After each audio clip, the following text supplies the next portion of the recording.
Dr. Ellie Klein here with Nanton Nutraceuticals, and I wanted to provide you with a presentation here. Just record the same presentation that I delivered at the CHFA West 2023 about busting the serotonin myth.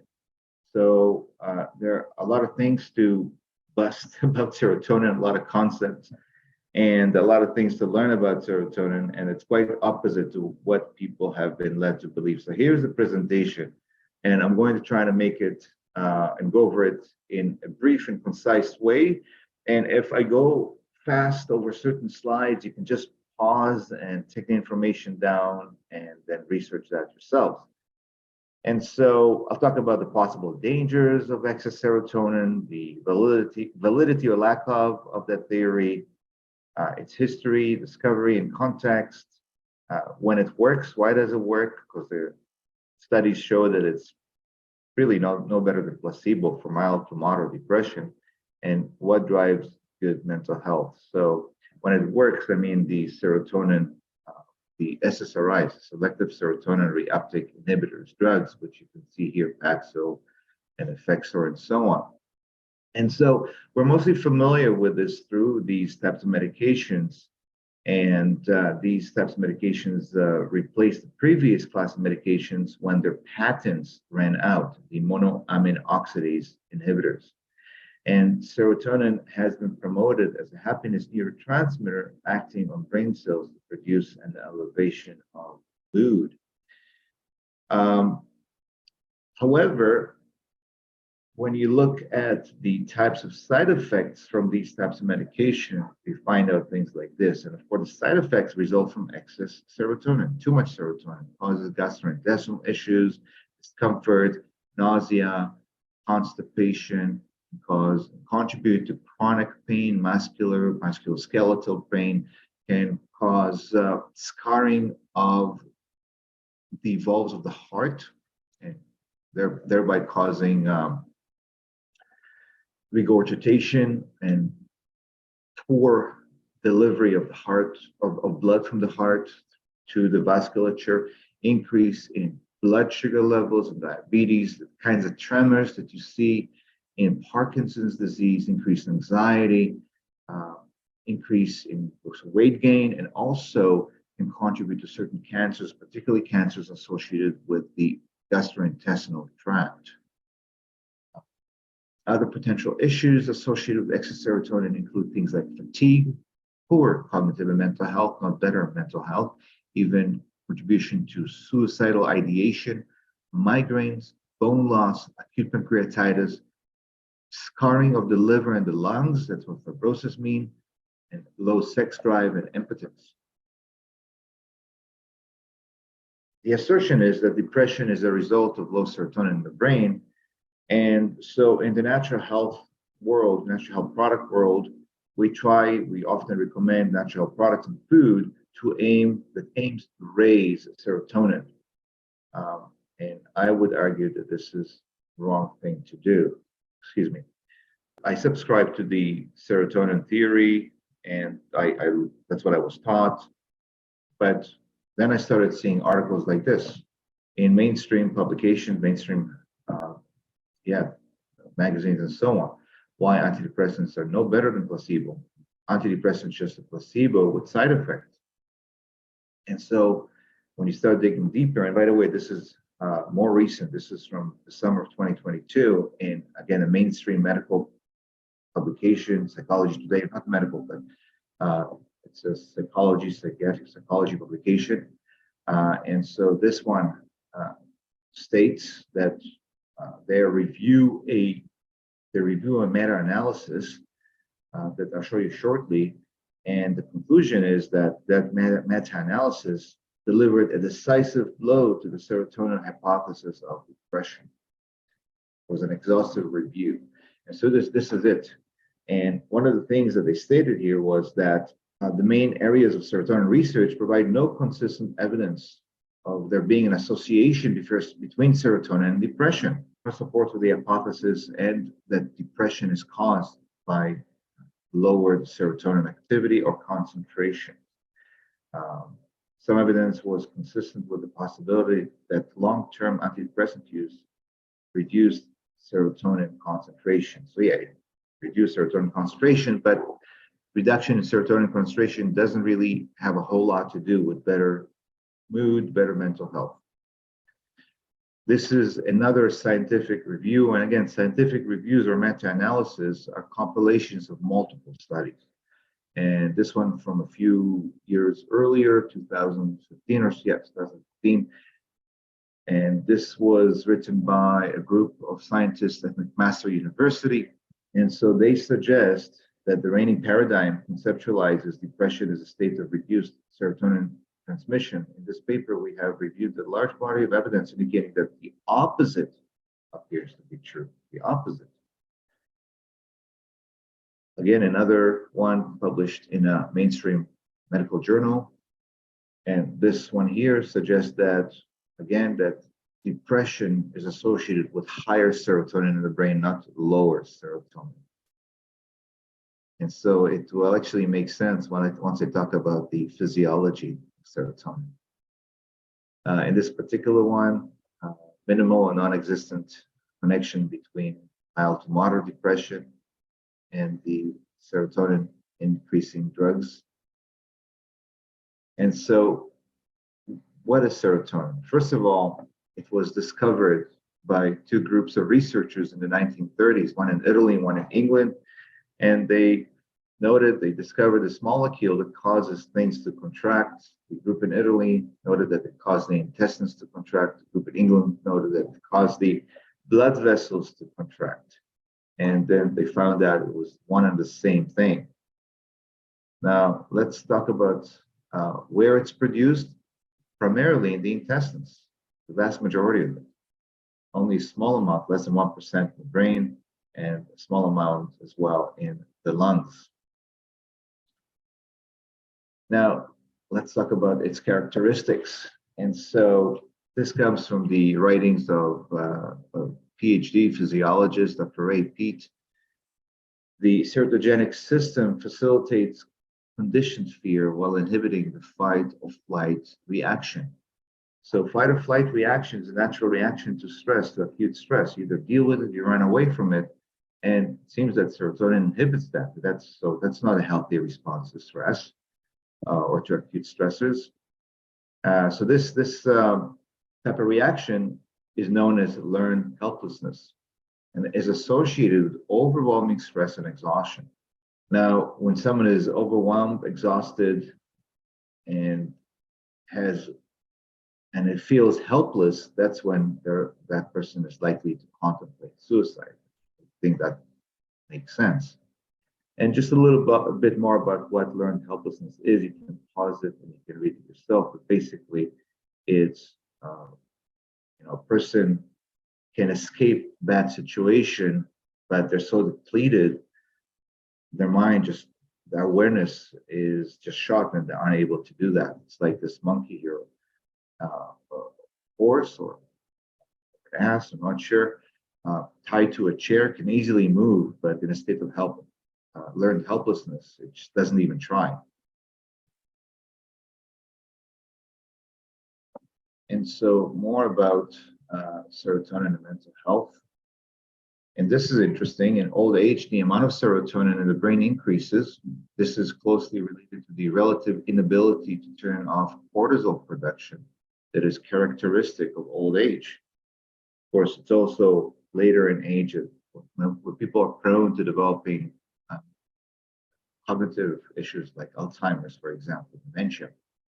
And so that's what happens as we get older. Both cortisol and serotonin increase. Now, hypothyroidism and cortisol all increase the formation of serotonin. So it has a lot more to do with low energy and stress states than anything else. Now, cortisol too, like serotonin, as I showed you earlier, is implicated in depression. So this is a study, and you can look it up yourself. And so serotonin, like cortisol and the other stress hormones, suppress cellular energy production in several ways.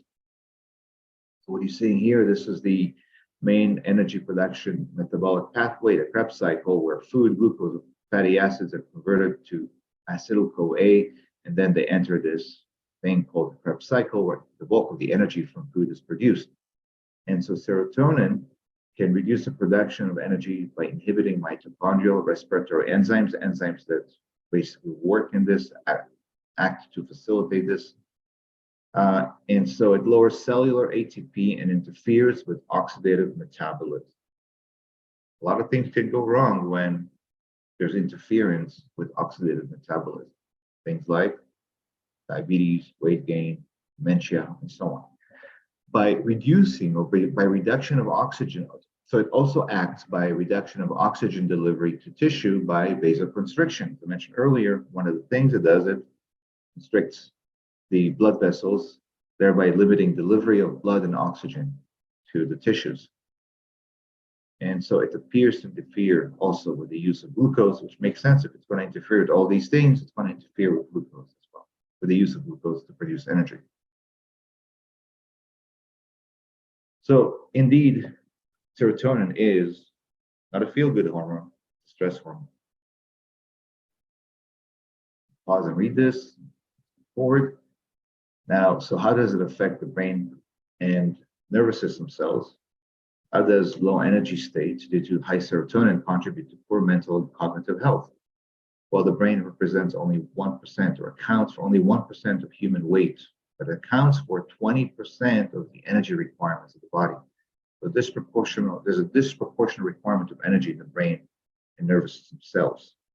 And so poor energy generation would lead to brain and nervous system cells not being able to perform their work properly, resulting in poor mental and cognitive functions. Other than the medications, the class of medications, the SSRIs, what else would increase serotonin? So remember that 95% of it comes from the gut, right? And so irritation of the gastrointestinal tract and the effect of bacterial byproducts in small intestines, SIBO, stimulates the release of serotonin. Okay, so here's an old study that basically concluded that serotonin is released by bacterial endotoxin. And we talk a lot about good bacteria and probiotics, but they're all supposed to remain in the large intestines, not in the small intestines, which are permeable. That's where we absorb our food from. The large intestines are not. So if you're going to have overgrowth of bacteria in the small intestines, which again are supposed to be sterile, when they die, they release these endotoxin, which then interact with the cells of the intestines and stimulate the release of serotonin. So you got to consider, how do we limit the existence, the presence of bacteria in the small intestines? So maybe it's not the time to overload people with probiotics, certainly certain probiotics. Perhaps it's not the time to overload small intestines with a lot of raw food, a lot of fiber, because that's just food for bacteria to grow on. Another thing to look at is, why is it that SSRIs do work for some people? It takes 30 days for them to work. It takes a long time. According to one of the studies that I showed earlier by those researchers at McMaster University, they suggest that the symptom reduction is not achieved by the direct pharmacological effect or properties of SSRIs, but rather by the brain's compensatory responses that attempt to restore energy homeostasis. We're back to energy homeostasis. And these responses take several weeks to develop. That's why it takes 30 days for SSRIs to kick in. And so what is it that they actually do to restore energy homeostasis? According to some studies that are referenced in this book here, they basically, brain cells or SSRIs stimulate or force the brain cells to produce more pregnenolone. We don't often talk about pregnenolone, but what it is, it's this master hormone. It's produced from cholesterol, and it's the master hormone to all the other steroid hormones, progesterone, DHEA, testosterone, and allopregnenolone as well. And so why is stimulation of pregnenolone relevant? Because The steroid hormones of vitality have a positive effect on mental health. Allopregnanolone has recently been approved for the treatment of postpartum depression, and it is a better intervention than the SSRIs.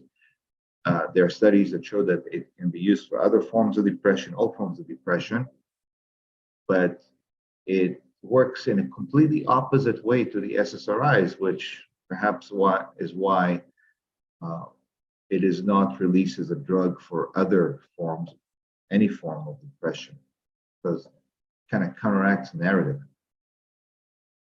I'm assuming that. Anyways, here are studies on the use of pregnenolone and progesterone in different mental cognitive disorders. So you can pause this and you can take this down if you'd like and look it up yourself.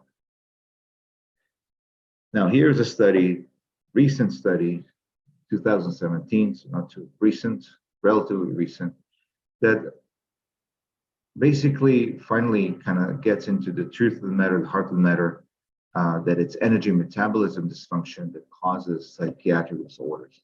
Everything that I just covered up until now.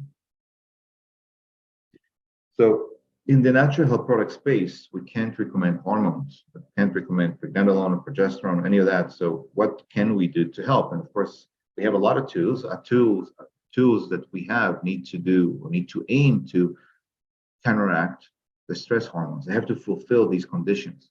To counteract the stress hormones, improve energy production, support the hormones of vitality. Do you know any that might do that? And so indeed, there are different adaptogens that aim to fulfill these conditions. And there are different nutraceuticals, vitamins, minerals, aminos, and so on that also fulfill those conditions. And so these are actually derived from the medical scientific literature, and I'll just go quickly over some examples here.